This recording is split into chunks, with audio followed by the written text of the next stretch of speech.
I say all the time that for someone who plays games as often as I do, I haven't played many games. My Steam library and Switch collection are full of games, new and old, that I either didn't finish or have never even started. I want to change that. I used to be of the mindset of if I was playing a game without streaming it, then it was a waste of time. This combined with being stuck in a loop of playing the same game on stream for a couple of years led to my backlog becoming pretty big. I want to use this video series to talk about some games I missed and my thoughts on them. Hopefully this helps me get through my backlog, and who knows, maybe it will help you find a game you never finished or have always wanted to try. First up on this list is Legend of Zelda Link's Awakening. I first got my Switch during lockdown and one of the games I picked up was Link's Awakening. I was never super into the Zelda series, but I'm a massive fan of the Binding of Isaac, which draws lots of inspiration from classic Zelda dungeon crawlers. I liked the art style and decided to give it a shot. I played it and beat the first dungeon, but got distracted by some of the Switch's bigger titles and never went back. Well, I finally went back. I was going on a trip, so I took my Switch with me and looked through my collection of Switch games. I decided I was going to tackle this game again, and safe to say I'm glad that I did. This game quickly won me over and I loved every second of it. This game does so much right. It has a charm to it that instantly had me hooked. Everything from the graphics, the music and the themes it touches upon. Now, this is obviously a remake of an older Zelda game on the Game Boy. With this, there are obvious comparisons to be made. I think one of the things this game does incredibly well is remain faithful to the style and feel of the original. While I have not finished the original, playing the remake and wanting to make this video did encourage me to give it a shot using the Switch's Game Boy emulator. With everything from the enemy variety and music faithfully updated to look like a new modern title, one of the first things I noticed while going back and playing the Game Boy version of this game was how well it utilises more of the Switch controller's buttons. Obviously, with the Game Boy being limited to just the D-pad and the A and B buttons, there wasn't much they could do at the time but have you constantly switching out items. Here we have a dedicated button for our sword, shield and some other abilities that become passives unlike the original. This doesn't require us to switch them in and they are always available. Good examples of this are the Power Bracelet and the Pegasus Boots. There is still some switching needed and different items for different occasions, but it never felt like too much of a chore to equip my shovel or hook shot when needed. Having a dedicated button for the sword and shield really helps with combat. Some enemies require you to parry them with the shield before attacking them. This allows combat to flow a lot better and gives you a more immersive combat experience. The only thing I wish had its own dedicated button was Rock's Feather. I found I had that equipped the most and almost always wanted the ability to jump at any given moment. Turning some of these items into passives that don't require switching out really helps with the flow of the gameplay. Less interruptions leads to a more immersive experience. There are certain situations where you need things like the Pegasus Boots only briefly. I can only imagine having to pause and switch it out would take me out of the game for a small moment. This isn't the only thing the game does differently to help with the fluid feeling. In the original game, every screen is a tile and walking from tile to tile requires a small screen transition. That is not the case here. The overworld map is full and continuous, so you've been able to walk from one end to another seamlessly. Now obviously this is again not a problem that could have been solved in the original Game Boy, but here it really helped create this world and connect it as one. I was shocked at first at how small the world map looked and how quickly I was finding new areas, but they managed to pack so much into such a small world that it never feels empty or lacking. Every area serves a purpose, whether that be hidden shells or heart containers. There is so much packed into this world. With so many games having these big maps that feel empty and lifeless, it was quite refreshing to take the opposite approach. Quality over quantity. The only Zelda game I had played before this was Breath of the Wild. While I enjoyed the game, I never finished it. I felt overwhelmed by the large world that often felt repeated and empty at times, but that's probably better to save for another video that people can get mad over in the future. I bring this up just as a way to praise this game even further. I know there are completely different styles of games and there are things you can do in one style of game and not the other, but I really do think this game gets it right. Smaller overall map, but using every part of that map, filling it with secrets and things to find. Certain areas are gated off behind new abilities that you find later on. Not often was I stuck for too long, as the game often does give you a couple of routes and it never became too much.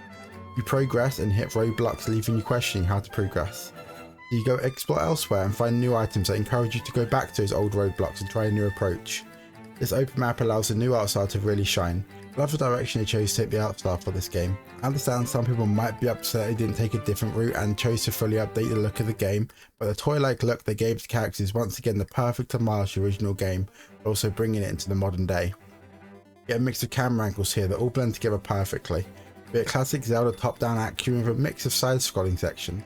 The way the game looks fits perfectly with the game's themes and what feelings it evokes, which we will get into later. The dungeons do still retain the same idea as the original game. Every room is a tile and you make your way through them trying to solve the puzzles they offer. I was really impressed by the dungeons in this game. I know they're a staple of the franchise and it's hard to mention Zelda without talking about the game's dungeons. Again, my only experience of a Zelda game before this one was Breath of the Wild, and one of the criticisms of that game is that the game's dungeons were extremely lacking and not memorable. This is not the case here. Dungeons were a standout to me and they've really helped the sense of progression.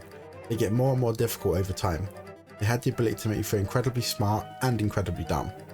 The Eagle Shrine in particular had me struggling for a while wondering how to get to the final pillar. Now, I'm not the best at puzzle games, but I liked this challenge. It was fun slowly figuring out what the dungeon wanted from me and how to progress. There was one point in the game's second dungeon where I was stumped. It was a room with 3 enemies in it and I kept killing them and nothing was happening. I was convinced my game was bugged. My girlfriend then made the suggestion of killing them in a different order. It's helped me remember the owl statue that had given me a hint just a few rooms prior. It was one of those moments where I felt incredibly stupid for forgetting, but also felt a feeling of pride and accomplishment that I had finally succeeded. Another thing I wanted to talk about was the enemy variety. We have Zelda mainstays like the moblins, but also it was quite surreal seeing traditional Mario enemies in a Zelda game. Seeing Zelda slashing away at Goombas and Piranha Plants was quite beautiful, even being attacked at one point by a Kirby. I did feel bad about killing the Kirby, but what was I supposed to do? Who knows where that mouth of his leads? The enemy variety really helps sell the game's whole aesthetic, with the characters models have this plasticky look to them.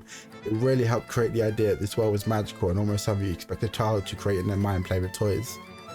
Speaking of dungeons, there's a new feature in this game, the dungeon building. While I didn't mess around with this feature too much, I think it is a cool concept, like a stripped down version of Mario Maker but for Zelda. I only played this to get the heart containers and shells I needed, but it is a cool concept, just one that I think was a little undercooked. I found myself repeating the same room layouts in order to get through the challenges quicker. I think there's much more they can do with this concept in the future. The part that really got me thinking about this game and formed the basis of this video is the opening cutscene. It uses a beautiful animation style that left me wanting so much more. I heard they were making a live action Zelda film but couldn't help but wish we got more in the style of this title sequence. It really would suit a movie or even an anime in that style. It was something you would expect to see from a Studio Ghibli film. This is what I would want to see from a Zelda movie. Mixing the Zelda world with a beautiful animation style. The opening cutscene is a brief look at what would be possible. After this we transition into Link knocked out on the beach and we are introduced to the game's art style for the first time. I think the juxtaposition of these two styles really helps sell the surrealness of this whole adventure. Much like Link, we are thrown into a completely new world that we have never seen from the series before. Combining this with the enemy variety, new art style and completely different setting, this world really does feel like a dream. While being beautiful visually, the game is backed up by a score to match. The original score is not lost and combined with orchestral elements to really add to the adventure. From the moment you first step out of Marin's house and the music starts swelling up, you get the feeling that you're about to embark on a great adventure. It doesn't stop there. Many of the dungeons have their own pieces of music that really add to the atmosphere. The Face Shrine in particular comes to mind. This is the point of the game where you find out what consequences waking the Windfish will have. The music really helps sell the point that this isn't going to be a happy feel-good story, and that Link's actions in the story will have consequences. This is the world itself fighting to stay alive, and the music really backs it up. You can feel the despair and sadness as you get closer and closer to achieving your goal of waking the Windfish. I did not expect this level of complexity. The game's art style leads you to think it is going to be a cheery adventure, but everything from the music really makes you think, really makes you question if what you're doing is the right thing. One of the things that surprised me the most was the story and some of the characters. We are thrown into this world, and much like Link, we are confused. While I have not played many Zelda games, I am familiar with the series' mainstays. Instead of Zelda, we are greeted by Marin, who informs us that we're in fact on Koholint Island, not Hyrule like we are used to. We get our shield and make our way down to the beach where we washed up. There we meet the owl who lays out the plot for us. To get off the island we must awaken the Windfish. Simple enough really. I mean, who hasn't woken up on a mysterious island and been told they're not allowed to leave unless they awake a Windfish? That's just Tuesday. This world is full of colourful characters to help you along the adventure. As we progress through the game, beating more and more dungeons, we start to unravel what is truly going on. As mentioned before when talking about the music, you find out that this world is all a dream, and the fact that all the dungeon bosses being nightmares is not hyperbole, but in fact, literal nightmares. This realization really leaves a somber feeling in the later stages of the game, knowing that collecting all 8 instruments of the siren would end up destroying this very world and all the characters we have grown to love inside it. Marin for me being the standout. The relationship and little moments she shares with Link are incredibly cute. At one point even asking him not to forget her and that if he does she will not forgive him. The ending really is bittersweet, knowing that you have woken the windfish and completed your objective but you are leaving this island and all these characters behind. It really makes you think, was it real? Link experienced it all and has these memories, but it was all a dream. The experience and the bond Link made of those people all still happen to him. They are very real to him and to us as the player. After we beat the final boss and speak to the windfish, he even makes a comment on this, about how the memories formed makes it real. At the end of the day, that is true of anything. I'm sure we all have people in our lives who are no longer with us for whatever reason. Those memories keep them alive and are reminders to us that yes, it was real. Those experiences we can't repeat, but we keep hold of their memories and remember them. It's not just people, it can be anything. A game you remember playing, a song that brings you back somewhere. All of these are memories and they are real to us. As the game ends, we play the 8 instruments, we get a final look across the island as it begins to disappear. The final shot before the island fades away for good is of Marin, singing the ballad of the windfish for a final time. By this point I had tears in my eyes, thinking of people in my life who I only have memories of now. In a weird way it reminded me of one of my favourite BoJack Horseman quotes. I think there are people that help you become the person that you end up being, and you can be grateful for them even if they were never meant to be in your life forever. This is used in a different context in the show, but I very much think it applies here as well. I'm sure meeting Marin and the kindness and energy she showed Link left a lasting impact on him, much like she did with us the player. We are then brought back to the animation style we had at the beginning. The dream is over. Link is back in the real world, clinging onto the remains of his boat. We hear Marin singing again as Link sits floating alone, contemplating and thinking. Much like us, he is filled with these mixed emotions. The animation is on point and we see the windfish fly off into the distance as the credits play. We are left to sit there as the credits play, to think back on the game, the adventure and the characters we met along the way. To summarise, this is a game that has stuck with me and will continue to do so for a while. For me, it is an example of how to do a remake right. These classic Zelda games did what they could at the time with the hardware they had available, but these worlds have always been full of vibrant characters with a fun backdrop.